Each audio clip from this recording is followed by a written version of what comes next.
Komronboy.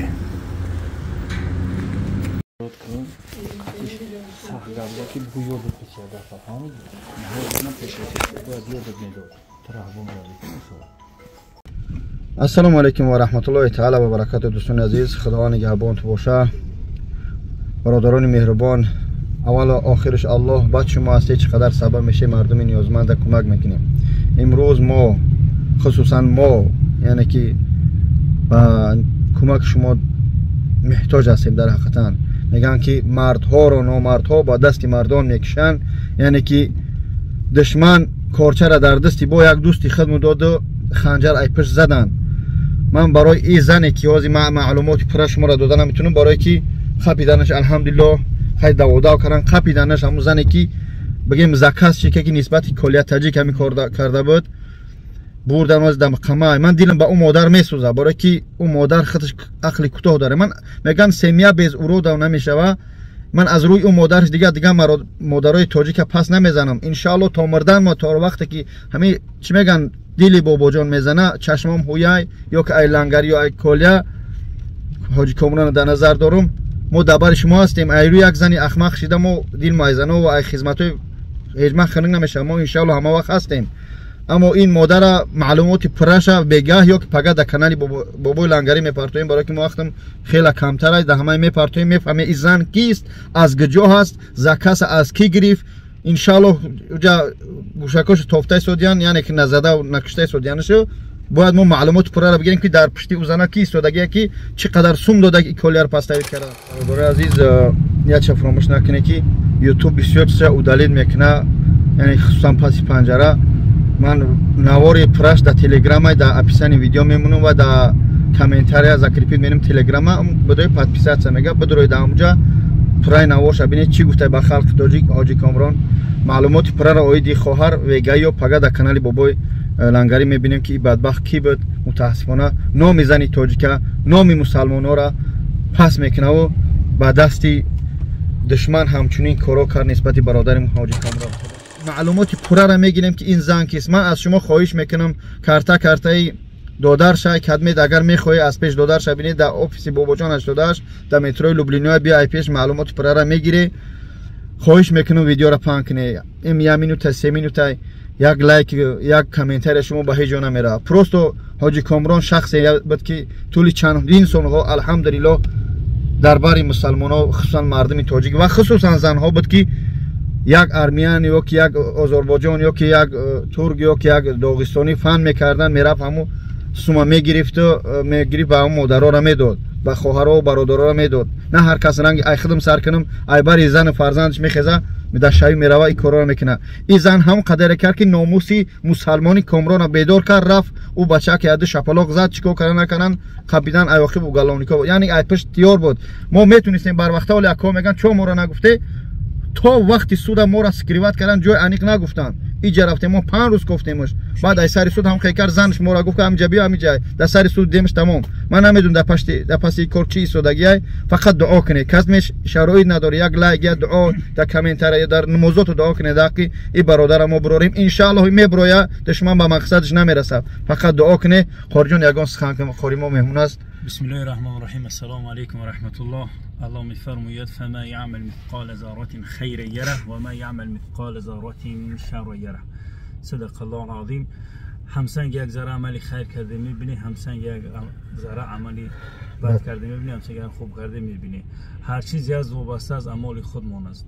شما امروز برادر دستگیری کنین که یک جای دیگه بدونه که آخرت خودتون آباد میکنه. بله.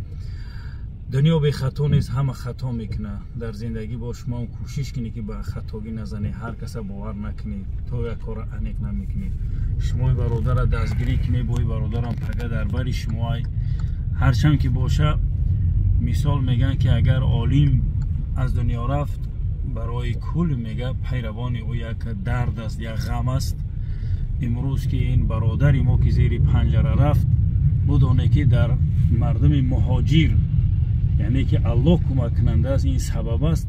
با مردم مهاجر یک غم است که همین شخص سبب میشه و پگه مقصد میره پیش ما گپ میزنه، پول شما را میگیره میتیه یا تا در کوچه خوبی خانه و درتون میکنه، بلید نداری билетона мегира я та да моргаи фарзандат мера меброра метиада дастат ки дар ин сарзамин дар сарзамини тоҷик шава хуса мо аввал фахр мекунем имрӯз ман хизмати бародарам ман инҷа меҳмонам нигоҳ кардам фахр мекунам ба тоҷиким фахр мекунем ки тоҷикам иқа ғамхӯри якдигарем иқадар фикри якдигарем ҳамин бачаҳоро ман ҳарчанд ки дар экран медидам уқадар бовар намекардем ай пеш дидам ки на шавқу на рӯз хусан акай бобоҷон кадишав меҳмон будем шабрӯз нами ба телефон гап задеса и занг мезана вай занг мезана и занг мезана шукр мекунем мо тоҷикем ғамхӯри якдигарем шумо меҳнатҳои ҳамеёро беназорат нагузорӣ дабашон рост бошӣ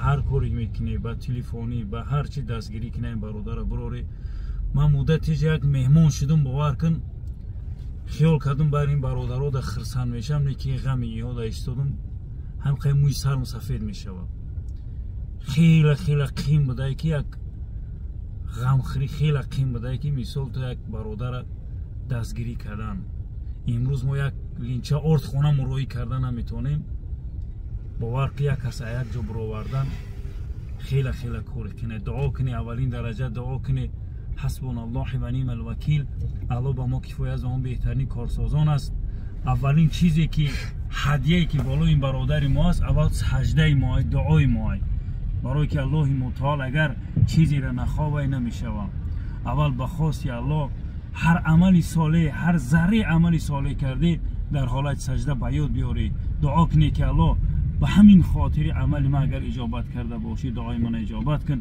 дуо кунӣ дар ҳаққи бародар барои фарзандош дуо кунӣ болои сари фарзандош боша иншалло дуои фарзандош барои ҳар инсони хайркардагӣ иҷобат мешавад мо ҳам дуо мекунем ҳар касе ки кӯшиш мекунад барои биромадани ин ҳар касе хайр мекунад барои биромадани ин барои илоҳ парвардигор ҳамеша болои сар фарзандош да боша ҳамеша ҳар касе бефарзанд ҳисоби фарзанд шавад парвардигор ҳар кас дар мушкили берун шавад амин я раббал аламин амин қориҷон як ҷош даркунанда буд ки вақте дар суд будем гуфт я аллоҳ гуфт аввал аллоҳ гуфт чанд бор вақте ки суд гуфт бобоҷон мардами тоҷик дагиҷоам ман миннат намекунам гуфт барои халқам ба хотири худом хизмат кардам мехоҳам ки имрӯз дар барам бошен дар дарни ҳамун судя суд рафтаиса буд э мардами тоҷик гуфт гиҷое вақте гудакош дид давидан дар калидор гуфт гиҷое э мардами тоҷик гуфтам ҳами буд ҷоғм баробараш мақсад аз ин ки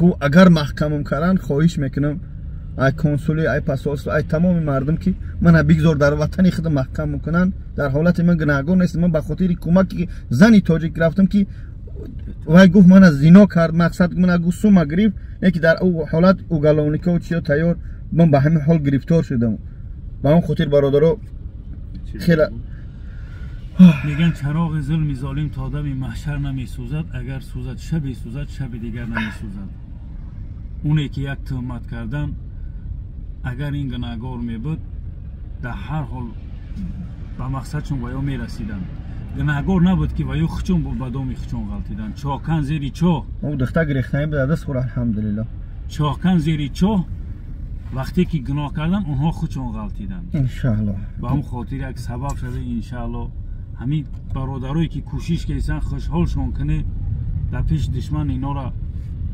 заиф нашуморед дастгирӣ кунед бо иншаалло сафтон боз зиёд мешавад ҳама да кӯмак мерасад эзоти пасте ки ту заказ кардӣ чанг ба чӣ мегӯянд кашталои бародар мезадӣ иншоалло ба мақсадат намерасӣ аз худо бутарс чӣ балое ба сари бародар овардӣ иншоалло ай бача мебинӣ бародаро навори гапзадагӣ комрона да чӣ мемонам да телеграм бидроед да уҷа бине ки иҷа мумкини ютуб удалид чун куна худо нигаҳдор барори кор илтимос 1 сумай 2 сумай дам картои додараш партои ин рақамои додараш ҳамдардӣ шукуне худованд сабр ҷамъ бита ба аҳли байдаш. Ассалому алайкум ва раҳматуллоҳ.